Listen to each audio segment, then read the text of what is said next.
Welcome to a new sentence pattern. There is no need to plus verb. There is no need to make such hurtful remarks. അതായത് അത്തരം വേദനിപ്പിക്കുന്ന പരാമർശങ്ങൾ നടത്തേണ്ട ആവശ്യമില്ല എന്നാണ്. അതായത് there is no need to ആവശ്യമില്ല എന്ന ഒരു അർത്ഥത്തിലാണ് ഇത് ഉപയോഗിക്കുന്നത്. You didn't need to make such hurtful remarks. അതായത് നിങ്ങൾ അത്തരം വേദനിപ്പിക്കുന്ന പരാമർശങ്ങൾ നടത്തേണ്ട ആവശ്യമില്ലായിരുന്നു എന്നാണ്. You didn't need to make such hurtful remarks. There is no need to panic. പരിഭ്രാന്തരാകേണ്ട ആവശ്യമില്ല എന്നാണ്. മറ്റൊന്ന്, there is no need to shout angry words at me. അതായത് എന്നോട് ദേഷ്യത്തോടെ സംസാരിക്കേണ്ട ആവശ്യമില്ല, വളരെ മര്യാദയോടുകൂടി അല്ലെങ്കിൽ നല്ല വാക്കുകൾ ഉപയോഗിച്ച് സംസാരിക്കുക എന്ന് തന്നെയാണ്. There is no need to shout angry words at me. Next, there is no need to show bias. എന്ന് വെച്ചാൽ എന്താണ്? അതായത് പക്ഷപാതം കാണിക്കേണ്ട ആവശ്യമില്ല എന്നാണ്. There is no need to show bias. Next, there is no need to yell at me. എന്ന് വെച്ചാൽ എന്താണ്? എന്നോട് ആക്രോശിക്കേണ്ട ആവശ്യമില്ല.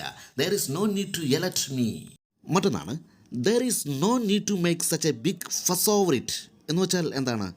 അതായത് ആ പ്രശ്നത്തിന് മേൽ ഇത്രമേൽ വലിയ കോലാഹലങ്ങളൊന്നും ഉണ്ടാക്കേണ്ട ആവശ്യമില്ല എന്നാണ്. ആ പ്രശ്നങ്ങൾ അവിടെ പരിഹരിക്കേണ്ടതാണ് എന്നാണ്. ഫസ് ഓവർ ഇറ്റ് എന്ന് വെച്ചാൽ അതിനെ ചൊല്ലി കലഹിക്കുക എന്ന ഒരു അർത്ഥമാണ്.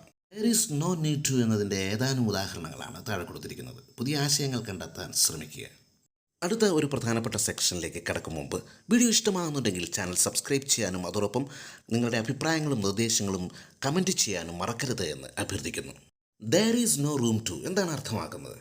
There is no room to celebrate എന്ന് വെച്ചാൽ എന്താണ്? ആഘോഷിക്കാൻ ഇടമില്ല എന്ന അർത്ഥമാണ്. ഈ ആഘോഷിക്കാൻ ഇടയില്ല എന്നൊക്കെ നമ്മൾ പറയാറില്ലേ, അതാണിത്. There is no room to apathetic നിസ്സംഗത കാണിക്കാൻ ഇടയില്ല എന്നാണ്. മറ്റൊരു there is ഉപയോഗിച്ചുകൊണ്ടുള്ള സെൻറ്റൻസ് ആണ്. There is no scope to go there. അവിടെ പോകാൻ ഒരു സാധ്യതയുമില്ല എന്നാണ്. എന്നാൽ there was no scope to deviate from it എന്ന് പറഞ്ഞാൽ എന്താണ്?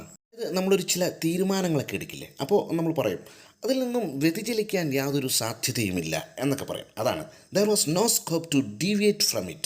ആവശ്യമില്ല എന്നതിൻ്റെ മറ്റൊരു സെക്ഷനാണ് there is no necessity to. There is no necessity to appoint a new manager. ഒരു പുതിയ മാനേജരെ നിയമിക്കേണ്ട ആവശ്യമില്ല എന്നാണ്.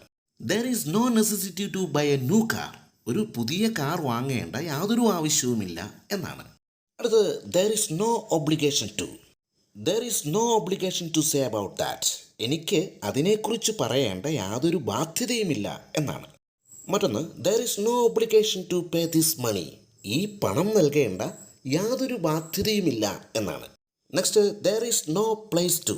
There is no place to park anywhere. എവിടെയും പാർക്ക് ചെയ്യാൻ സ്ഥലമില്ല എന്നാണ്. മറ്റൊന്ന് there is no time to. There is no time to lose.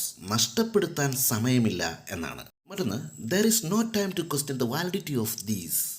അതായത് ഇവയുടെ സാധുത ചോദ്യം ചെയ്യാൻ സമയമില്ല എന്നാണ്. നമ്മുടെ ആവശ്യം ഇപ്പോൾ നടക്കണം എന്നൊരു അവസ്ഥയാണ്. There is no time to question the validity of these. Next there is no right to. There is no right to say about that. അതിനെക്കുറിച്ച് പറയാൻ യാതൊരു അവകാശവുമില്ല എന്നാണ്. മറ്റൊന്ന് there is no right to interfere in that matter. അതായത് ആ കാര്യത്തിൽ ഇടപെടാൻ ഒരു അവകാശവുമില്ല എന്ന അർത്ഥമാണ്.